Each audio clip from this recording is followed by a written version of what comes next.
मेरे करीम फरमाते हैं रब क़यामत के दिन बंदों से फरमाएगा क्या मैंने तेरे लिए कान और आंखें नहीं बनाई थी? कभी अंधे से मिलके देखे ना, कभी बहरे से बात करके देखे ना। रब फरमाएगा क्या मैंने तेरे लिए कान और आंखें न बनाई थी? अल्लाह फरमाएगा क्या मैंने तेरे लिए जानवरों को, खेतों को मुसख्खर नहीं किया था? हर जानवर पर तू सवारी करता है, जानवरों के गोश्त खाता है, जानवरों का दूध पीता है, खेत के अंदर हल चलाता है, अनाज है, फल है, सब्जियां हैं। हुवल्लज़ी खलक़ लकुम मा फिल अर्द जमीआ, जमीन में जो कुछ है हजरत इंसान के लिए पैदा किया। अल्लाह फरमाएगा तेरे लिए कान बनाए, आंखें बनाई, तेरे लिए मुसख्खर किया जानवरों को, तेरे लिए मुसख्खर किया खेतों को। फिर रब कहेगा मैंने तुझे खुशहाली दी,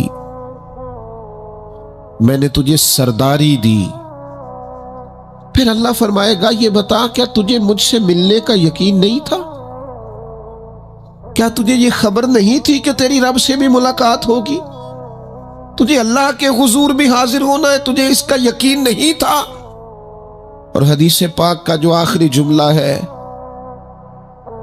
वो हर दिल पर दस्तक देता है। हुजूर फरमाते रब फरमाएगा मैं भी आज तुझे उसी तरह ही फरामोश कर दूंगा जिस तरह तूने मुझे भुला दिया था। जा, तूने अगर मुझे भुला दिया था आज मैंने भी तुझे फरामोश किया। दुआ करो हमारे साथ ये सलूक ना हो। हम तो मालिक के करम की उम्मीद पर ही कब्र में जाएंगे, उसकी रहमत की उम्मीद पर ही मैदान महशर में खड़े होंगे। बाकी पता सारा है सरदार नू कीतियां दा, एदा पर्दा पाया ही तेरा भला होसी। खबर तो सारी है, पता तो सारा है, इल्म तो सारा है। सबसे ज्यादा हम जानते हैं कहां कहां नाफरमानी हुई। याद रखना उसके हुजूर खड़े होना है, अल्लाह के हुजूर जवाब देना है। अगर जुल्म किया है मुलाजिम पर तो जवाब फिर भी देना है, जुल्म किया है गाहक पर तो जवाब फिर भी देना है, अगर जुल्म किया है पड़ोसी पर तो जवाब फिर भी देना है। फवा रब्बिका लनसअलन्नहुम अजमाइन, महबूब तेरे रब की कसम। अपने लफ्जों में बात करूं, अल्लाह कहता है महबूब मैनू तेरे रब की कसम मैं इन्हों पूछ लेना है, पूछ लेना है मैंने इनसे सवाल करना। अम्मा कानू या मालून, जो ये अमल करते थे पूछूंगा, सवाल करूंगा। और मेरे नबी पाक सल्लल्लाहु ताला अलैहि वसल्लम के गुलामों, अगर जुल्म किया है बीवी पर हिसाब फिर भी देना है, अगर विरासत की तकसीम पर ज्यादती की है बहन भाइयों से हिसाब फिर भी देना है, अगर तरबियत ठीक नहीं की अपने बच्चों की तो हिसाब फिर भी। तुम सरबराह थे किदारे के, तुम्हारे पास अमानतें आती थी, बच्चे पढ़ते थे, मजमू के मजमे तुमसे अकीदतें रखते थे, लोग तुम्हें नेक समझते थे, हाथ चूमते थे, फूल फेंकते थे। तुमने बड़ी इज्जतें समेटी, तुमने खुशहालियां और सरदारियां समेटी। फवा रब्बिका लनसअलन्नहुम, तुम्हें हिसाब देना है। आज बड़े बड़े लोग हिसाब के डर से कांप गए। बगदाद के शेख अब्दुल कादिर जिलानी हरम मक्का में सर सजदे में रख के कहने लगे मेहरबानी करना मुझसे हिसाब न लेना। ख्वाजा हसन बसरी कहते हैं मैं हरम में था, अपने हुजरे में था, किसी के चीखने की आवाज आई, या अल्लाह माफ कर दे, या अल्लाह माफ कर दे, हिसाब वाले दिन मेरे ऊपर नरमी करना। फरमाते मैंने कहा कोई गुनाहगार आहोजारी कर रहा है, मैं जाके तसल्ली देता हूं। और जब मैंने जाके चेहरा देखा फरमाते कलेजा फट गया, वजूद कांप गया और मैं उस दुआ करने वाले के कदमों से लग गया। लोगों तुम्हें पता है वो कौन था जो दुहाई दे रहा था कि मालिक हिसाब न लेना? वो हुसैन का करबला में तन्हा बच जाने वाले साहिबजादे इमाम ज़ैनुल आबिदीन थे। वो शेर खुदा का पोता, फातिमा का जिगर पारा, तालीम उम्मत के लिए हरम मक्का में अल्लाह के हुजूर आहुजारियां करता है। मालिक वलिमन खाफ मकाम रब्बिही जन्नतान। अल्लाह कहता है जो मेरे सामने खड़े होने से डरेगा मैं 2 जन्नतें दूंगा। इमाम ज़ैनुल आबिदीन हरम मक्का में कहते हैं मालिक हिसाब ना लेना, मेहरबानी करना, पर्दे रखना। ज़ैनुल आबिदीन आपका तो पल्लू पकड़ के सारी उम्मत जन्नत में जाएगी, आपके तो कदमों से लग लग के हमारे बाप हमारे दादा जन्नत में जाएंगे। आपकी दादी सैयदा पाक के आंचल में छुप के तो हमारी बेटियां पनाह मांगेंगी, हमारी माएं उनके कदमों से लगेंगी, तो जन्नत के रास्ते खुलेंगे। उम्मत को तालीम देते हैं डरो ना, अपनी जिंदगी संवारो ना, अपने शब रोज पर तवज्जो करो, बदल ना जाए यार। अब कुछ अपनी आखिरत का तसव्वुर न बनाए, कुछ अपने रब से माफी ना मांगे, कयामत में हिसाब देना। वो कहता है तुम्हें सामने, और नबी पाक अलैहिस्सलातु सलाम की अहादीस आसार और सारी चीजें सामने रख के उलमा ने एक नतीजा निकाला है। फरमाया कयामत के दिन सबसे पहला हिसाब उलमा का होगा। इन्होंने इज्जतें ज्यादा समेटी है ना। यहाँ एक दफा एक MPA साहब आए टाइम लेने के लिए, मैंने माजरत कर ली, मैंने कहा मेरे पास वक्त नहीं है। तो मुझे कहने लगे लोग तो हमारे पीछे भी बड़े हैं। मैंने कहा आपको लोग वोट देते हैं, हम पर लोग जान देते हैं। इतनी अगर सादतें समेटी है तो फिर सुनो ना, जिन्होंने ये दावे किए हैं कि हम दीनदार हैं। फरमाया पहला हिसाब उलमा का होगा, दूसरा हिसाब मुजाहिदीन का होगा, तीसरा मालदारों का होगा। और फरमाया यहां तक के अल्लाह तो सुबह क़यामत अंबिया किराम अलैहिमुस्सलाम से भी तबलीग के बारे में सवाल करेगा। हर एक से सवाल होना है, हम अपनी अपनी तैयारी करें क़यामत के रोज के लिए, आखिरत के दिन के लिए। या अय्युहल्लज़ीना आमनुत्तकुल्लाह वल तंजुर नफ्सुम मा क़द्दमत लिगद। है ईमान वालों, अल्लाह से डरो और हर नफ्स ये सोचे कि मैंने आखिरत के लिए आगे क्या भेजा है। आओ आज अपने अपने आमाल का जायजा ले। हमारे लिए आज शाम खाने में क्या है ये सबको पता है। इस माह मेरे घर में क्या आमदन है, क्या खर्च है, ये सबको पता है। लेकिन रब कहता वल तंजुर नफ्सुम मा क़द्दमत लिगद। ये भी देख तूने अपनी कब्र के लिए आगे क्या भेजा है, आखिरत के लिए आगे क्या भेजा है। ये देख कयामत वाले दिन के लिए तेरे पास सरमाया क्या है। वहां जब अल्लाह के हुजूर हाजिर होना है तेरे पास पेश करने को क्या है। जनाब सिद्दीक के पास पेश करने को वफा है, उम्मत की खिदमत गुजारी है जनाब उमर के पास, जनाब उस्मान गनी के पास सखावत है। मौला अली ने हर मैदान में तलवार चला के इस्लाम का झंडा बुलंद किया है। हुसैन इब्ने अली ने सर देकर अल्लाह के हुजूर नजर पेश की है। मैं भी सोचूं ना यार, आप भी सोचे ना, नेमतों की बहुतात कितनी। हमारी भरी हुई तिजोरियां, हमारे आंगन में खेलती हमारी औलादें, हमारे इर्द गिर्द हमारे दोस्तों की लाइनें, हमारे दस्तरखान पर बिछी हुई नेमतें, हमारा तंदुरुस्त वजूद, हमारी बोलती जुबान, हमारी देखती आंखें, हमारे सुनते कान, हमारी सांस लेती रूह, इस सारे वजूद से हमने क्या इकट्ठा करके अपनी आखिरत के लिए भेजा है। सुबह कयामत के लिए हमने सामान क्या किया है। अल्लाह के हुजूर जब हमें जवाब देना है तो हमारे दामन में क्या है, क्या पेश करना है। आज अपने दिल से, अपनी रूह से ये सवाल हमें जरूर करना है, और एक बार नहीं 100 बार करना है, और बार बार करना है। नबी पाक सल्लल्लाहु ताला अलैहि वसल्लम ने इरशाद फरमाया है, हुजूर फरमाते 5 सवाल पूछेगा रब कयामत के दिन, और जब तक तुम इन सवालों के जवाब नहीं दोगे तुम्हें हिलने नहीं दिया जाएगा। एक ये पूछा जाएगा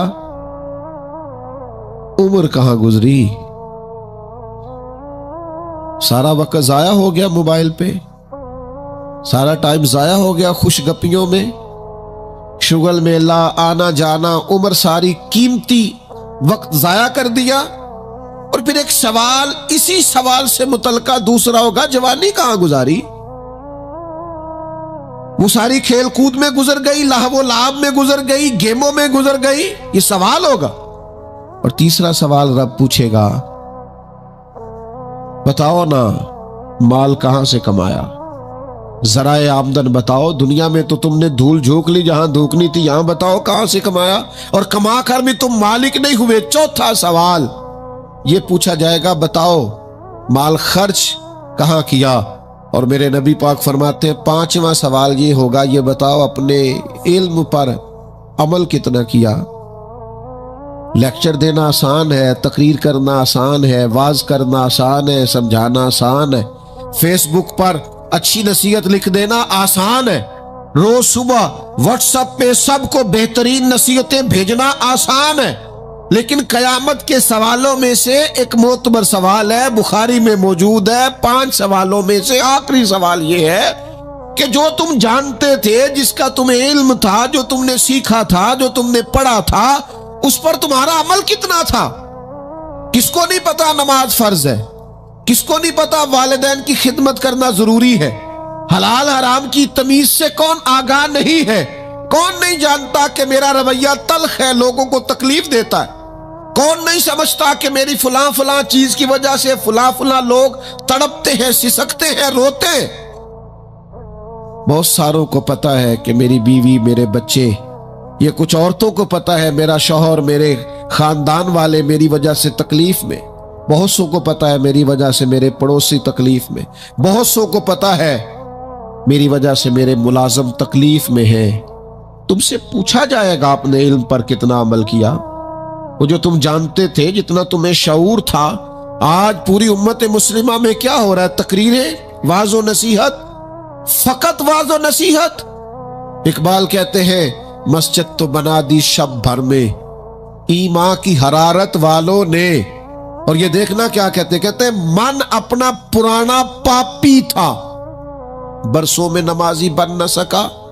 और इकबाल बड़ा उपदेशक है, मन बातों में मोह लेता है, बड़ी सोहनी बातें करनी आती है हमें। इकबाल बड़ा उपदेशक है, ये मन बातों में मोह लेता है, पर गुफ्तार का काजी है ये बना, किरदार का गाजी बन न सका। गुफ्तार का काजी गाजी बनना आसान है, लेकिन अपने अमल में निखार लाना। हाँ, सबसे पहले 2 चीजों का हिसाब होना कयामत में, याद रखिएगा। आमाल में सबसे पहले नमाज का हिसाब होगा। हुजूर ने फरमाया, काफिर और मोमिन के बीच फर्क ही नमाज का है। और हुकूकुल इबाद में सबसे पहले कत्ल का हिसाब होगा। ये 2 हिसाब सबसे पहले। और कुछ लोग ऐसे भी होंगे जिनका हिसाब आसान होगा। नबी पाक अलैहिस्सलाम ने वो 3 लोग भी बताए हैं जिनसे मेरा मालिक आसान हिसाब लेगा। या रसूल अल्लाह, कौन कौन से? हुजूर ने फरमाया, जिससे लोग तोड़ते थे पर वो जोड़ता था, रब आसान हिसाब लेगा। और करीम फरमाते हैं, ये आपने भूलने नहीं, ये लुब्बे लुबाब है सारी गुफ्तगू का, याद रख। फरमाया, जो तुझे महरूम करे उसे अता कर, जो तुझसे तोड़े तू उससे जोड़, और जो तुझसे ज्यादती करे तू उसे माफ कर दे। अल्लाह कयामत में तुझसे आसान हिसाब लेगा। अल्लाह तेरे लिए कयामत में आसानी पैदा कर देगा। मेरे भाइयों, एक और बंदा भी है जिससे कयामत में बड़ा आसान हिसाब होगा। करीम महबूब अलैहिस्सलाम ने फरमाया, जिसके सीने में हसद नहीं ना होता, जिसके दिल में बुग़्ज़ नहीं होता, जिसके दिल में कीना नहीं होता, सानू तख्त हज़ारे दी लोड़ की है। वो असी किसे दे कुछ भी नहीं लगदे, ना कोई साडा दर्दी। वो जो सीना बिल्कुल, जिनका सीना बेकीना होता है ना, कुशादा दिल, सबके लिए प्यार, सबके लिए मोहब्बत, सबके लिए वारफ्तगी, हर एक, सारे समझते हैं मुझसे ही प्यार ज्यादा है। सीना कुशादा है, दिल बड़ा है। फरमाया, जिनके सीने कुशादा होंगे, बुग़्ज़ से, अदावत से, हसद से, कीने से पाक होंगे, अल्लाह कयामत में आसान हिसाब लेगा। अच्छा, मेरा विजदान कहता है कि मेरे नबी पाक के पाक लफ्जों का माना यह है, कयामत में रब उनसे फरमाएगा, जाओ मैंने तुम्हें माफ किया। जिनके सीने साफ होंगे, दिल साफ होंगे, पाक होवे ते पाक की मिल डाई, बिना पाको पाक नहीं मिलता। सारे वजूद नू धोण दे नालों इको धोला टुकड़ा दिल दा। दिल हो साफ, दिल हो कुशादा, 14 तबक दिले दे अंदर असा तंबू वांगू ताणे हूं। ये तंबू देख रहे हो ना, छांव दे रहा है ना, जल रहा है ना। दरवेश कहते हो 14 तबक मेरे दिले दे अंदर ते मैं तंबू वांगू ताणे हूं। दिल दरिया समुद्रों डूंगे। ये कौन दिलां दिया जाने हूं असा कीती है जान हवाले रब दे। ऐसा इश्क कमाया मरण तो पहलो ही मर गया बाहू। ता मतलब नू पाया है। छोड़ दिए जाए सारे कीने। जब कयामत में अल्लाह के हुजूर हाजिरी का डर हो ना, तो फिर ना बंदा बददयानत नहीं होता, बेईमान नहीं होता। लाखों करोड़ों अरबों भी आए तो कभी भी उसकी राल नहीं टपकती, कभी भी उसका दिल ललचाता नहीं। और अगर लोग बददयानत हो जाए ते चोरी कख दीवी ते चोरी लाख दीवी, फिर लोग 1 रुपया भी नहीं छोड़ते। फिर जरा जरा सी बात पे बददयानत होते हैं। सही बुखारी मुस्लिम में हदीस है, नबी पाक अलैहिस्सलाम फरमाते एक शख्स ने जमीन बेची, दूसरे ने खरीद ली। जब वो खरीदने वाले ने उसे खोदा तो अंदर से खजाना निकल आया। मुझे बताओ, खजाना निकले तो लोग छुपाते नहीं फिरते, लोग तय के अंदर नहीं लेके जाते। वो खजाना निकल आया। उसने क्या किया, वो लेके उस शख्स के पास चला गया जिससे उसने जमीन खरीदी थी। कहने लगा, यार तेरी जमीन से खजाना निकल आया, मैंने जमीन खरीदी थी, खजाना तो नहीं ना खरीदा था। ये जरा ध्यानत का उरूज देखो, तकवे का नूर देखो, ये देखो बातन कैसे थे लोगों के। अरबों करोड़ों रुपया ये हुजूर बयान फरमा रहे हैं, बुखारी मुस्लिम में मौजूद है। करीम फरमाते उस शख्स ने जाके कहा, भाई मैंने जमीन खरीदी थी, खजाना नहीं खरीदा था, लिहाजा ये तेरा है। वो भी रब का बंदा था। कहने लगा, मैंने ना जमीन बेची थी और जो कुछ है वो सारा ही बेच दिया था, लिहाजा निकल आया तो तेरा ही है। मेरा होता तो जब मेरे पास थी तब निकलता, लिहाजा तेरा ही है। दोनों में बहस होने लग गई। वो कहता है तू रख, वो कहता है। आजकल क्या होता है, वो जरा महंगी हो गई ना, सड़क गुजर गई, कहते ने मुकर जाओ, जमीन जरा महंगी हो गई है, कुछ थोड़ा रेट और लग गया, खजाना निकल आया। हुजूर फरमाते वो दोनों एक दाना के पास गए और जाके कहा, यार ये मसला बन गया हमारे लिए, खजाना निकल आया जमीन से, तो अब मैं इसे कहता हूं तू ले वापस, चूंकि तेरी जमीन से निकला है। तो ये कहता मैंने जमीन बेची तो खजाना भी बेच दिया। वो दाना कहने लगा, तुम्हारी कोई औलाद भी है? एक कहने लगा मेरी बेटी है, दूसरा कहने लगा मेरा बेटा है। कहने लगा दोनों की शादी कर दो और खजाना दोनों को दे दो। और मेरे भाई, जब हजरत शेख अबुल हसन एक दरवेश थे मिस्र में, हर रोज दुआ मांगते थे, या अल्लाह ताजर की उन 2 बीवियों पे रहम फरमा, या अल्लाह उस ताजर की 2 बीवियों पे रहम फरमा। लोगों ने कहा, हुजूर ये क्या मामला हुआ? फरमाने लगे, यहां मिस्र में एक ताजर रहता था, उसे अक्सर और बेशतर तिजारत की गरज से मुल्क के शाम जाना पड़ता, तो उसने सोचा वहां निकाह ना कर लूं। उसने वहां निकाह कर लिया। मालदार था, वहां एक बीवी रख ली, मकान रख लिया। अब ये जो बीवी मिस्र में थी ना, इसे थोड़ा शक गुजरा। बीवी बड़ी गहरी जासूस होती है। उसे समझ आ गई कि बदले बदले से मेरे महबूब नजर आते हैं। उसे समझ आ गई कि धुले धुले कपड़े आते हैं, वो कैफियत ही नहीं, पहले जो रंग होता था। एक शख्स को पैसे दिए, कहा जरा इसकी जासूसी तो कर। शेख फरमाते वो मुल्क के शाम पहुंचा, उसके पीछे पीछे वहां जाके इसने वापस आके खबर दी कि तेरे शौहर ने तो निकाह किया हुआ। लेकिन इत्तेफाक की बात ये कि इस दफा जब ये सफर से आया तो शदीद बीमार था। बीवी हौसले वाली थी, सब्र वाली थी। उसने सोचा कि जरा सेहत इसकी ठीक होती है तो फिर मैं इससे बात करूंगी कि तुमने मुझे बताया ही नहीं और निकाह कर लिया है। लेकिन उसकी तबीयत ठीक ना हुई, वो ज्यादा बीमार हुआ, हत्ता के इंतकाल कर गया। औलाद कोई नहीं थी। उस बीवी ने इद्दत गुजारी और फिर जितनी जायदाद थी उसका वो हिस्सा जो दूसरी बीवी का बनता था वो सारा ऊंटों पे रखा और मिस्र से लेकर शाम पहुंची अपने भाइयों और अजीजों के साथ। और उसे जाके कहने लगी, जमाना तो नहीं जानता पर मैं तो जानती हूं ना, अल्लाह को जवाब देना है। उसकी तू भी बीवी है, जितनी मैं हकदार हूं तू भी हकदार है, लिहाजा ये हिस्सा तेरा रख ले। वो कहने लगी, मेरी बहन अल्लाह तुझे जज़ा दे, जिस रब को तूने क़यामत में हिसाब देना मैंने भी उसे ही देना है। मेरा शौहर यकीनन मेरा शौहर था, मेरा उससे निकाह हुआ था, पर इस दफा जब वो आया तो शदीद बीमार था। कहने लगा शायद मैं बच न सकूं। वो एक मकान मुझे दे गया, कुछ मुझे मेरा हिस्सा दे गया और मुझे तलाक दे गया। कहने लगा कि तू जहां चाहे निकाह कर लेना, मेरी सेहत मुझे लगता है कि अब वक्त जाने का आ गया। कहने लगी, बहन चूंकि मुझे तलाक हो गई थी, अब मैं इसमें से हिस्सेदार। शेख फरमाते गवाह दोनों के पास कोई नहीं था, पर दोनों अल्लाह को जवाब देना चाहती थी।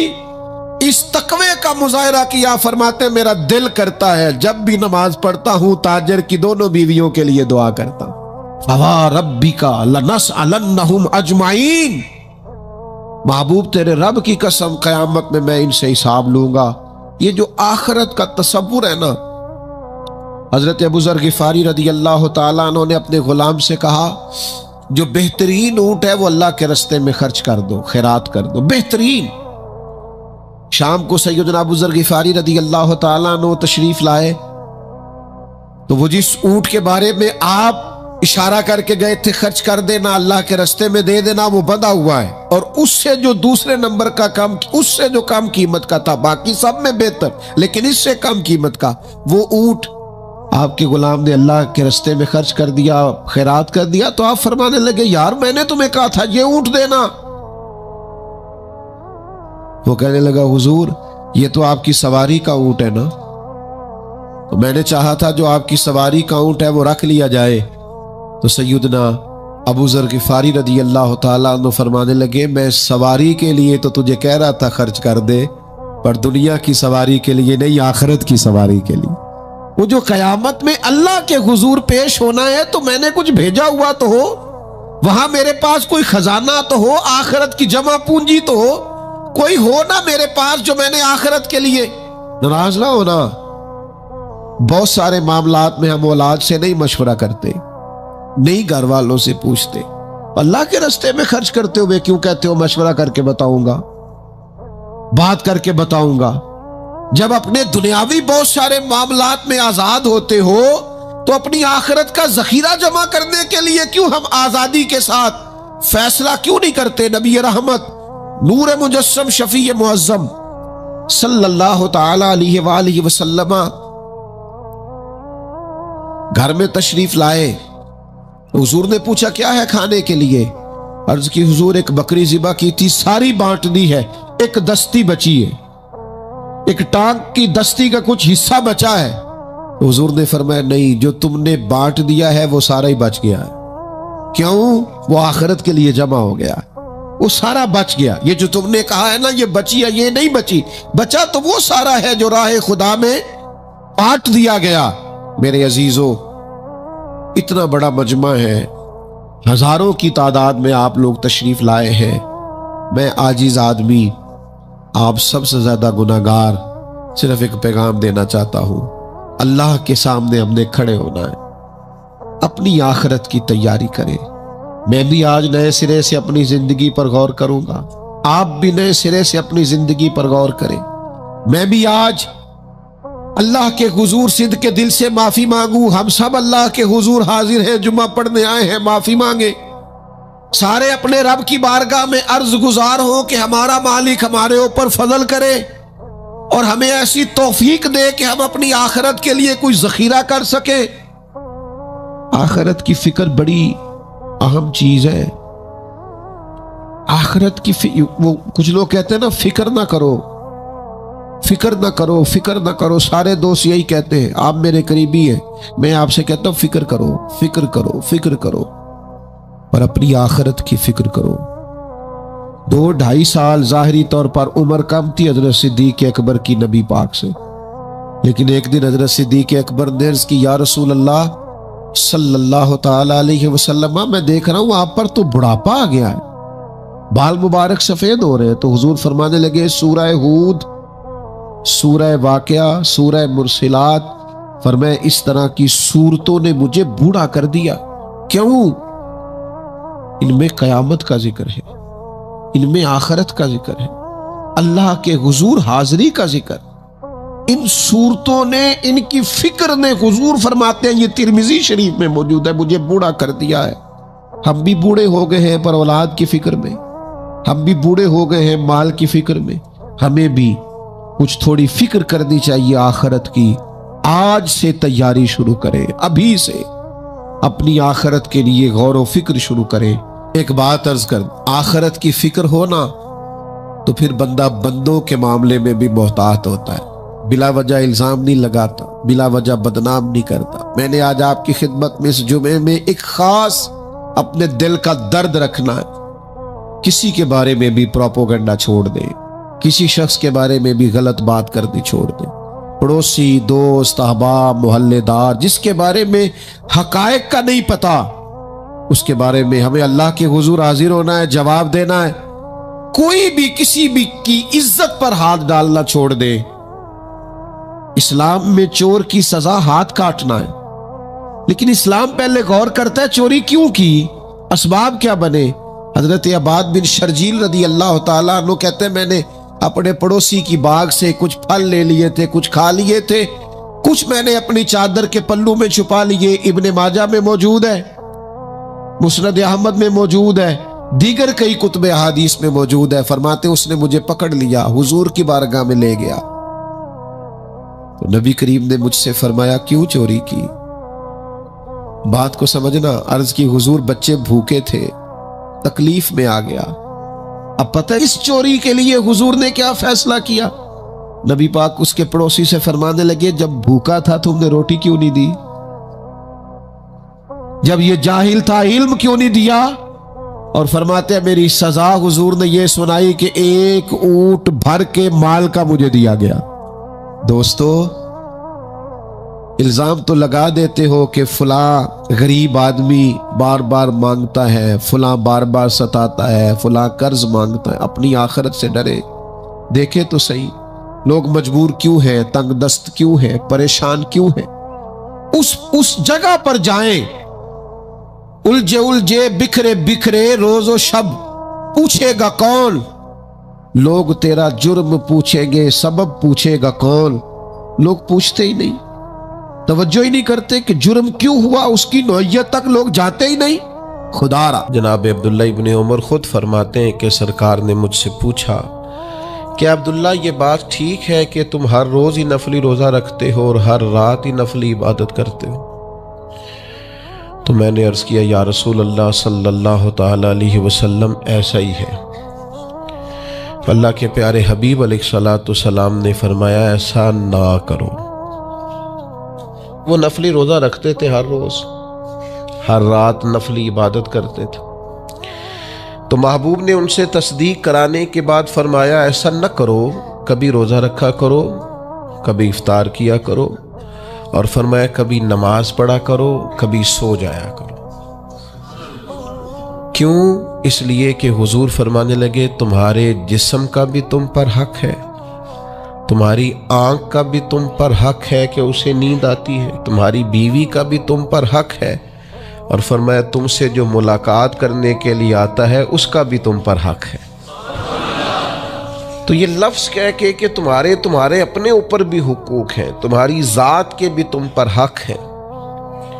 बाज़ लोग तसव्वुफ़ और तरीक़त के नाम पर बहुत मुश्किल बातें करते हैं और बहुत मुश्किल बातें सुनाते हैं, और बाज़ लोग फिर उन बातों का बड़ा सख्त और मुश्किल माना भी लेते हैं कि बड़ी शदीद जद्दोजहद करनी चाहिए, हमेशा रास्ता वही इख्तियार करना चाहिए जो मुशक्क़त वाला हो, हमेशा वही काम करने चाहिए जिनके अंदर ज़्यादा दुश्वारी हो। ठीक है, बाज़ औक़ात मुशक्क़त वाले काम, मुजाहिदे वाले काम इंसान की नफ्स की तरबियत के लिए बड़े अच्छे होते हैं, लेकिन ऐसी मुशक्क़तें, ऐसे मुजाहिदे जो इंसान को इतना कमज़ोर कर दें कि वो ज़रूरत के जो हुकूक है वो भी पूरे करने के काबिल ना रहे, उसकी सेहत पर ही असरअंदाज हो जाए, वो आने जाने वालों से मिलने के काबिल ही ना रहे, वो दीगर उसके ज़िम्मे जो उसके ख़ानदान के कबीले के बाल बच्चों के हुकूक हैं वो अदा ही ना कर सके तो इस्लाम इसकी भी इजाज़त नहीं देता। खुद साख्ता तसव्वुफ़ और ख़ुद साख्ता तरीक़त का जो मफ़हूम लोगों ने बना लिया है वो मफ़हूम भी दुरुस्त नहीं है। हमारे बुज़ुर्ग थे शेखुल मशाइख और उस्ताजुल असातिज़ा हज़रत शेख मोहम्मद तहसीन रज़ा ख़ान साहब बरेलवी रहमतुल्लाह ताला अलैह 50 साल के लगभग उन्होंने दरस हदीस दिया है। तो मैं उन पर एक मज़मून लिख रहा था। मैंने उनसे अर्ज़ की, हुज़ूर आप तहज्जुद पढ़ते हैं? फरमाने लगे नहीं, मैं इशा जमात से पढ़ता हूँ, इसको भी सालों बीत गए, और मैं फजर जमात से पढ़ता हूँ, ये भी मेरी ज़िंदगी का मामूल है। लेकिन मैं सहरी के वक़्त इसलिए नहीं उठ पाता कि मुझे सुबह 8 बजे बैठकर बच्चों को दरस हदीस पढ़ाना होता है, इशा के बाद मुझे मुताला करना होता है, तो मैं समझता हूँ ये भी मेरे लिए नफली इबादत है। लिहाजा मैं रात को भी किताब व सुन्नत देखता हूँ और सारा दिन भी किताब व सुन्नत पढ़ाता हूँ। उम्मीद है मेरा रब मुझे तहज्जुद का अजर भी अता करेगा। अजीज़ दोस्त, आप याद रखिएगा, इसको समझिएगा कि हमारे यहाँ बाज़ लोग बाज़ चीज़ों को ज़्यादा दुश्वारी बना लेते हैं। फ़लाँ आदमी को मैंने कभी नफल पढ़ते नहीं देखा, ये तरीक़त नहीं। क्या आपने उसे नफल पढ़ते नहीं देखा तो वो सूफ़ी नहीं? आप ये बताइए, कभी फ़र्ज़ छोड़ते तो नहीं देखा? कभी उसे ज़रूरियात दीन को छोड़ते तो नहीं देखा? और नफल तो वैसे भी इंसान का रब से ज़ाती मामला, हो सकता है सामने वाला छुप के पढ़ता हो सकता है वो किसी ऐसे लम्हे में पढ़ता हो जब वो समझे कि इस वक्त मुझे तन्हाई मुयस्सर है। तो हुजूर ने फरमाया तुम्हारे नफ्स का भी तुम पर हक है। जिन जिन चीज़ों को अल्लाह रसूल ने जायज़ करार दिया है वो कोई शख्स भी इस्तेमाल करता है तो उसको कोई शख्स नाजायज़ कर सकता नहीं, किसी को भी उसका इख्तियार और हक हासिल नहीं है। बल्कि सही बुखारी के अंदर सैयदा आयशा सिद्दीक़ा रज़ी अल्लाह ताला अन्हा की एक रवायत मौजूद है। आप फरमाते हैं नबी पाक सल्लल्लाहु ताला अलैहि वसल्लम ने कोई काम किया, बाद में रुख्सत दे दी, इजाज़त दे दी, फरमाया चाहे करो चाहे ना करो, न करने की इजाज़त दे दी, पहले सरकार ने किया। तो बाज़ लोग ऐसे थे जिन्होंने उस रुख्सत से फ़ायदा नहीं उठाया, वो काम करते रहे। हुजूर ने इजाज़त दी थी लेकिन उन्होंने उस इजाज़त से फ़ायदा ना उठाया। तो नबी करीम अलैहिस्सलाम को जब इस बात का इल्म हुआ तो महबूब ने अल्लाह की हम्द की और हुजूर फरमाने लगे ये बाज़ लोगों को क्या हो गया है कि वो उन कामों से बचते हैं जो मैं करता हूँ, यानी जिस रुख्सत और गुंजाइश पर मैं अमल कर रहा हूँ अल्लाह का महबूब होके, वो उस चीज़ को छोड़ रहे हैं, उससे एतराज़ बरत रहे हैं, हालांकि मैं इजाज़त दे रहा हूँ। और फिर अल्लाह के हबीब अलैहिस्सलाम ने क्या खूबसूरत अंदाज में इस सारे मफहूम को इतना समेटा कि इसको हमेशा के लिए बंद कर दिया। अल्लाह के महबूब फरमाने लगे मुझे अल्लाह की कसम, मैं तुम सबसे ज़्यादा रब को जानता हूँ और मैं तुम सबसे ज़्यादा अल्लाह से डरता हूँ।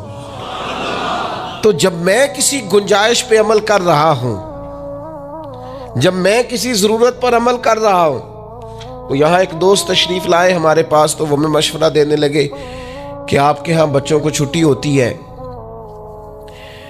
तो वो तकरीबन 1.5 दिन बनता है, ज़ोहर की नमाज के बाद हफ्ते को वो चले जाते हैं और इतवार का सारा दिन वो छुट्टी में रहते हैं, तो ये 1.5 दिन पूरा उनका ज़ाया होता है। तो ये तो मामला ठीक नहीं है। इस तरह तो ऐसा है ना कि मदारस दीनिया में क्या काम है छुट्टी का। तो मैंने उनसे कहा हो सकता है मदरसे के तालिब इल्मों को भी नींद आती हो सकता है इनका भी कभी किसी ग्राउंड में जाके खेलने को जी चाहता हो सकता है ये भी उसी तरह के लोग हों जिस तरह के आम बच्चे होते हैं, हो सकता है वो सारी ख्वाहिशात इनके अंदर भी पाई जाती हों जो बाकी लोगों के अंदर पाई जाती हैं। आप वो पाबंदियां क्यों लगाते हैं जो पाबंदी अल्लाह रसूल ने नहीं लगाई? जिस चीज को शरीयत ने बैन नहीं किया, हम कौन होते हैं उसको बैन करने वाले? समझे? हाँ, एक बात जरूर है, हम अपने वजूद के मालिक नहीं हैं, इसका मालिक अल्लाह है। वो खालिक है, हम मखलूक हैं। वो माबूद है, हम उसके आबिद हैं, वो हमारा मालिक है। हमें अपने नफ्स को, अपने वजूद को उसकी फर्मा बरदारी में रखना। नफ्स के हक का ये मतलब नहीं है कि ख्वाहिश नफ्स में अगर कोई नाजायज़ चीज़ पैदा होती है तो उसकी तकमील के लिए भी हम दौड़ पड़ेंगे।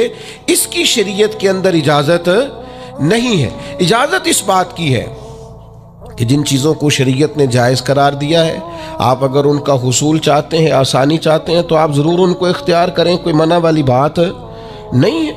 मैंने कहा बाज़ लोग ना बाज़ चीज़ों पर शिद्दत करते हैं। यानी नबी करीम अलैहिस्सलाम के साहिबजादा गिरामी हज़रत इब्राहीम अलैहिस्सलाम का विसाल हो गया तो नबी करीम की आंखों में आंसू आ गए।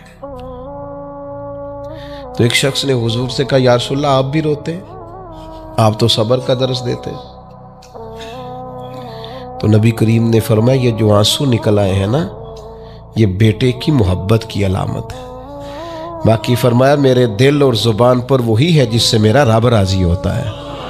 मैं अल्लाह से कोई शिकवा नहीं कर रहा, उसकी तकदीर पर राजी हूं। लेकिन यह कि जो इंसान पर अल्लाह ताला ने कुछ फितरी मोहब्बत रखी, आप उसको भी कबूल नहीं करते बाज लोग। तो कुछ लोग बाज लोगों पर ज्यादा शिद्दत करते हैं, बाज लोग बाज चीजों के मामले में ज्यादा शिद्दत का। हजरत उमर को नबी पाक ने कुछ नजराना देना चाहा, हदिया देना चाहा। एक है आप किसी से मांगते हैं, एक है कोई आपको देता है। इन दोनों बातों में वो जो तोहफा लेना देना है, उसे तो हुजूर ने फरमाया मोहब्बत बढ़ती है।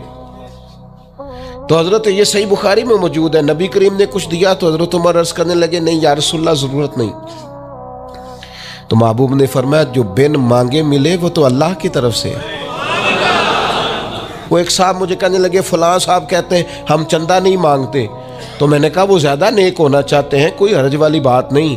वो चंदा नहीं मांगते, वो ज़्यादा परहेजगार होना चाहते हैं, ज़्यादा आगे बढ़ना चाहते हैं। वरना नबी पाक ने तो ऐलान किया है कि तबूक पे जाना है, मुजाहिदों को चंदे की ज़रूरत है। ऐलान किया कि नहीं किया रसूल पाक ने? तो आप इसको उलमा की तौहीन का पहलू बनाएंगे? रसूलुल्लाह सल्लल्लाहु अलैहि वसल्लम ने ऐलान नहीं फरमाया? अगरचे मालिक के कुल हैं, लेकिन हुजूर ने ऐलान किया। और कुरान मजीद में तो कुफार ने शिकवा किया है कि रब हमसे मांगता है माज़अल्लाह। इसका माना यह है कि अल्लाह फकीर है, हम गनी हैं। या आप 28वें पारे में देख ले कि रब कहता है कर्ज़े हसना दो, तो आप क्या माज़अल्लाह ये आयतें दे के अल्लाह पर तनकीद करेंगे? माज़अल्लाह सुम्मा माज़अल्लाह, नकले कुफर कुफर नबाशत कि अल्लाह लोगों से कहता है मेरे रास्ते में खर्च करो, और एक जगह नहीं जगह जगह कहता है। आप कुछ ज्यादा नेक होना चाहते हैं? यानी जिस बात का अल्लाह ऐलान कर रहा है, मिम्मा रज़क़नाहुम युनफिकून, जो मैंने तुम्हें दिया है मेरी राह में खर्च करो, जिसका हुजूर ऐलान कर रहे। एक शख्स खड़ा हो गया, तो जी हो मौलवी चंदे मांगते। ओ खुदा के बंदे, जो काम ऐन किताब और सुन्नत में मौजूद है, तुमको जरूरत से ज्यादा नेक होना चाहते हो तो ये तुम्हारा खुद साख्ता दीन है, ये रसूलुल्लाह का दीन नहीं है, ये तुम्हारा। और लोग हैं कि कह रहे हैं वाह वाह बड़ी बात है। तो इसलिए हमारे वजूद का भी हम पर हक है। चंद एक नफ्स के हुकूक आज बयान करने।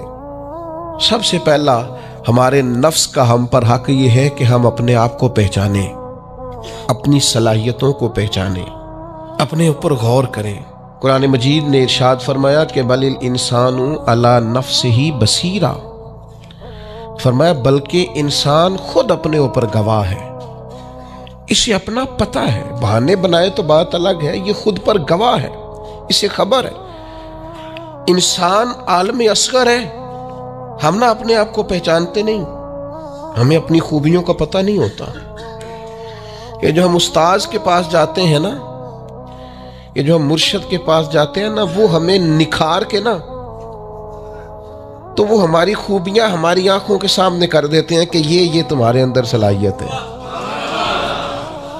वो तराश के ना पत्थर को तो उसे हीरा बना देते हैं, वो नकम्मों को काम का बना देते हैं। वो क्या करते हैं कि वो हमें हमारे अपने आप से आगाह कर देते हैं। यानी है वही तेरे ज़माने का इमाम बरहक जो तुझे हाजिर मौजूद से बेजार करे और मौत की शक्ल में दिखला के तुझे जलवा यार जिंदगी तेरे लिए और भी दुश्वार करे। वो जो तेरा जीना औखा कर देना, मुश्किल नहीं मैं कहता, अगरचे उर्दू है लेकिन मुश्किल और औखा, ये औखा ज़रा ज़्यादा वजनी है। जो जीना औखा कर दे, वो दरवेश होता है जो तेरे लिए मुश्किल कर दे। भाई अपने आप को पहचाने, अपने ऊपर गौर करें।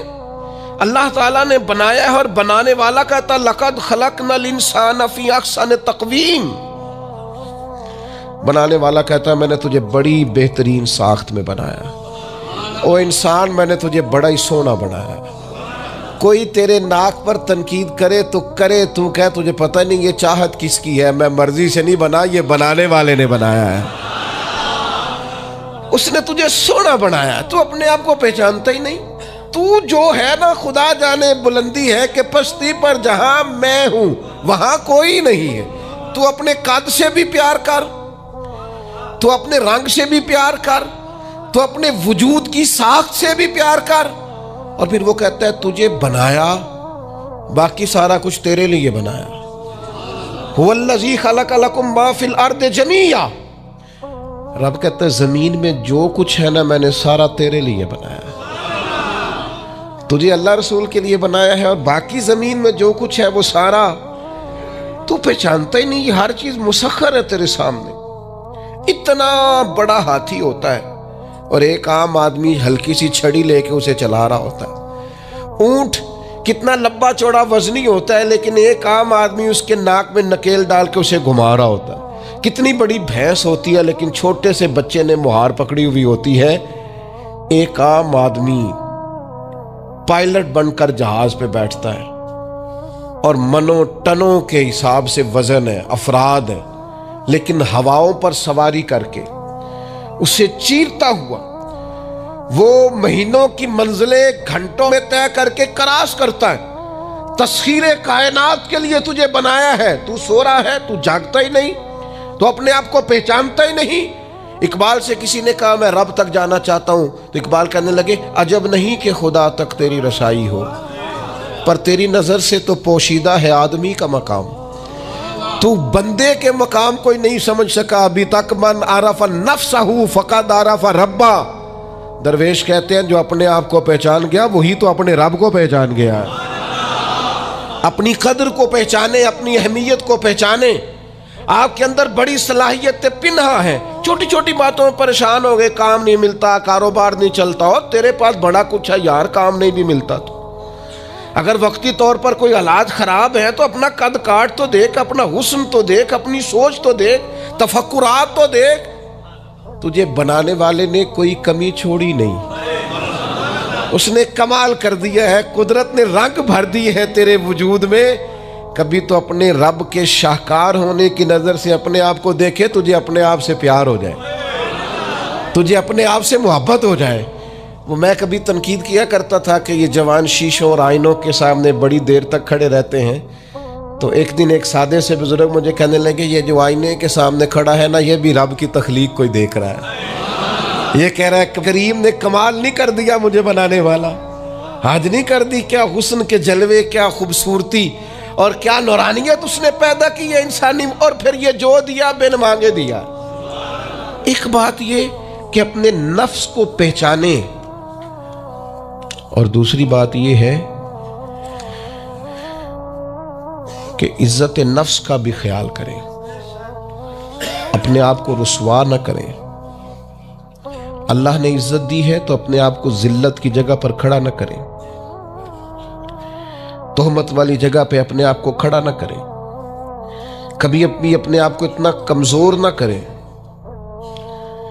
झुकना है रब रसूल के सामने, बिला वजह दुनियादारों के, सेठों, नवाबों के और वजीरों मुशीरों के सामने अपने आप को रुसवा न करें। किसी की गाड़ी के पीछे भाग के अल्लाह की दी हुई शान को कमजोर न करें, जिल्लत की जगह पे अपने आप को खड़ा न करें। शरीयत इस्लामिया ने मोमिन का वकार क्या बयान किया है।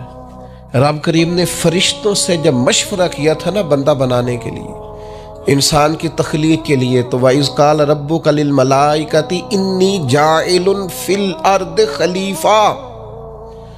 अल्लाह ने फरिश्तों से फरमाया मैं जमीन पे अपना नायब बनाना चाहता हूं। ओहो, कभी आप इसको समझ जाए ना कि ये इज्जत का ताज क्या है। रब कहता है मैंने तुझे जमीन पर अपना खलीफा बनाया है, तो नायब है मेरा। और कितना तू पुरवकार है और तू कितना ताकतवर है इंसान, तेरे अंदर कितनी सलाहियतें हैं। सूरह अहज़ाब में अल्लाह करीम फरमाते रब ने अपनी अमानत जमीनों आसमान पर रखनी चाहिए तो जमीनों आसमान ने इनकार कर दिया अल्लाह की अमानत को उठाने से। वह हमलहल इंसान, और इंसान ने उस अमानत को उठा लिया। कहा मालिक मैं तेरी अमानत उठाऊंगा, मैं तेरा नाम लेके गलियों में घूमूंगा, मैं तेरी तौहीद के डंके बजाऊंगा। हजरत इंसान ने कहा मैं तेरे नाम के नारे लगाऊंगा, मैं तेरी इबादत करूंगा, मैं तेरे लिए निकलूंगा, मैं तेरे लिए खैरात करूंगा, मैं तेरे रास्ते में अपनी सलाहियत। वह हमलहल इंसान, इंसान ने अमानत उठाई और कहा मालिक मैं निकलूंगा तेरे नाम की सरबुलंदी के लिए, मैं तेरे नाम पर जिहाद करूंगा। अगर जान देनी पड़ी तो दुआएं मांग मांग के कहूंगा मालिक मैं तेरे रास्ते में शहीद होना चाहता हूं। अल्लाह की अमानत को हजरत इंसान क्यों अपने आप को रुसवाई वाली जगह पे खड़ा करे, क्यों कमजोर करे। बहुत पहले कहा था फकीर आदमी हूं, जो बातें कहता हूं कोशिश करता हूं सोच समझ के कहूं। बहुत पहले कहा था मैंने कि जो अपनी बरादरी को बड़ा जानता है उसकी ज्यादती नहीं, ज्यादती उसकी है जो अपनी बरादरी को सबसे छोटा जानता है। तू बड़ा नालायक है, तू कहता है मैं छोटी बरादरी में पैदा हुआ हूं, तू मर्जी से पैदा हुआ है, यहां तुझे तेरे रब ने पैदा किया है।